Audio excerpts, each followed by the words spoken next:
Alright folks, that's the end of the session, and I'm afraid I won't be showcasing 4 of the 8 trophies. That's because 1, I'm not interested in finishing hard mode. I can do it, I've done it previously. However, you don't really get much for it, apart from the Puppet Master complaining that he lost. Also, the main sort of thing you don't get from it is experience points, which, yeah, technically as a final boss you don't really need them. However, there's actually an optional boss that you can fight in either normal or hard mode. it's because its difficulty levels around the same as the final boss. You know, it's a lot better to do so in hard mode. So, but for that you don't get any. It's either you don't get experience points or you don't get tokens. The thing is, the way those work is you only get 1 experience point. However, in FNaF World, the way experience points is distributed, even if you had only 1 party member on the field. Yes, the box at the end of a fight says, you know, experience points, and then gives you whatever number. That actual number you have to subtract between 1 and 11, because it randomly takes off between 1 and 11 points before giving it to the winner, to the party. So, by rights, everyone's supposed to get what's shown on screen, but they didn't. They get less than that. So, I'm not sure why, but it's the way the game's programmed. I bet, sort of someone on YouTube, another person from YouTube that played the game, they actually managed to work out the line of code that told you how you get experience points and how much you get, and they actually just punched in for a random level number, and they did all the math to see by rights they should be getting some amount of experience points, and then they found out it was between the 1 and 11. Actually, in one case they did get the biggest reduction, and they're like, this is pathetic. So if you have any enemies whose experience points that they grant you are between 1 and 11, you're getting nothing, potentially. It's really, game? But anyway, if you do manage to beat the final boss, you will get a little, trophy of him. The final boss is called Anim Dude. Fred Bear, that gold bear with a purple bow tie and hat. Can't stand him, actually. In the mobile port of the game, he does nothing but insult him. He thinks he's rather pathetic, and he's rather full of himself.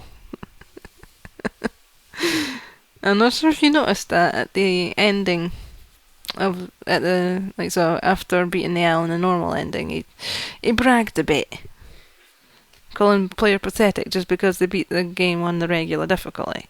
So, yeah, he's not that much different in hard mode, and he's not much different in the mobile port. So he gets insulted. But you get a little statue of him, and he's a blocky figure sort of thing. Literally, he's just this guy that's made out of blocks, and he's got square arms. Kind of actually, you got a popular PC game that's also on various consoles and mobile devices called Minecraft. His model actually reminds me a lot of that. So, I think that's what.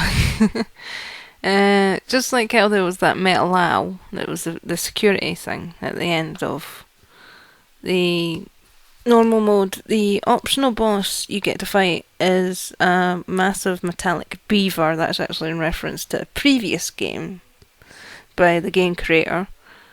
And also, this Anim Dude final boss puppet master is actually the avatar for the game creator himself, so it is actually Scott Cawthon.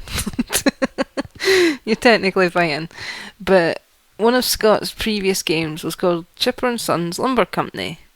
And actually, if it wasn't for that game, the Five Nights at Freddy's series would not exist. Because apparently a lot of people found that game really creepy, especially the character designs.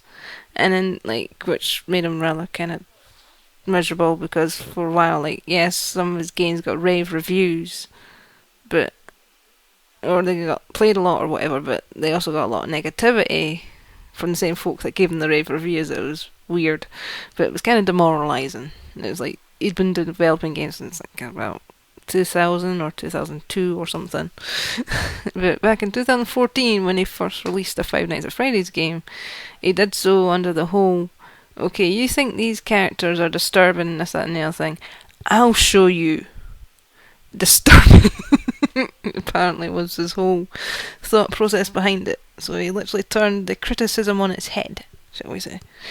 And that optional boss is a reference to that game that inspired the Five Nights at Freddy's, well, that led on to the creation of the Five Nights at Freddy's series.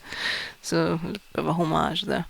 The third trophy that was not obtained was one of Fredbear himself, as I said, the yellow bear with the purple hat and bow tie. You can actually recruit him as a playable character, and if you do so and have him as the one that shows up in the cutscenes, the game pulls Back to the Future 2 and crashes. And for those that don't know, in the film Back to the Future 2, you have Lorraine, I believe the character's name is. She counters her future self, and the two of them basically go into a coma, like faint state. And in the case, as I said, with Fredbear, if you got Fredbear talking to Fredbear, the game just crashes because it doesn't know what to do about it. It's like too much information here. So yeah, it just crashes on you, and you get a trophy for that. Called the Universe End. It's known as. It actually comes up with text when it crashes, Universe End. The final trophy is you get all the characters. That trophy is a desk fan. It's actually an animated trophy. The fan blades actually spin. And that in itself is a reference to the fact that ever since the first FNaF game, as the series is shortened to, they've had a desk fan. In fact, that desk fan is the bane of various players, apparently. Especially considering it makes a lot of noise. And actually, in one of the games that was released last year, when folks found out you just press the space bar on your keyboard and you can switch the fan off, they were elated. It's one of the first things they praised the most about that game, is that you could turn off the desk fan. That's how infamous it is, from what I've seen of various YouTubers. So, yeah, anyway, that's FNaF World. I hope you enjoyed it.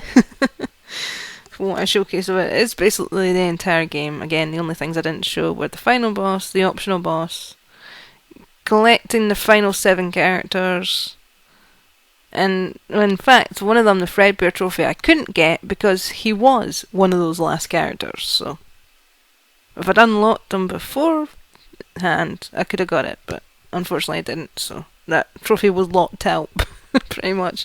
Because once you've done all the Fredbear cutscenes, that's it. Unless you're going into the save game file data and reduce the number of cutscenes that, like, you got cutscene equals, and that's like how many times you've talked to him. Unless you reduce that number, he won't show up again. So I was locked out that trophy anyway. I'd have to restart over or change the number in the file data. And I'm not in the mood for that. So yeah, anyway, KosStitch. Sorry, I'm rambling. Here's my progress since I last saw it. Apologies for this little corner being covered, but that's that corner I finished before with just the grass and the odd few plants. I say plants. I think it's like daisies again, the same as last time. But yeah, with the odd few flowers and that. So, but yeah, I've done the majority of this diagonal since the last video. So some of it I did obviously during editing and stuff like that, but I've done the majority of that. So hopefully next time you see it, I should be over here somewhere. Hopefully. Who knows, might be further. Might barely be any further. I could just be stuck up here for all I know. Anyway, I better sign off now because my tea. I'm getting. Well, I was about to say fish and chips, but it's not. It's haggis supper. But I'm getting a chippy. So yeah, getting takeaway. And that'll be arriving soon, so I better sign off and say that I'll see you next time. Hope you enjoyed the video. And yeah, I'm gonna shut up rambling.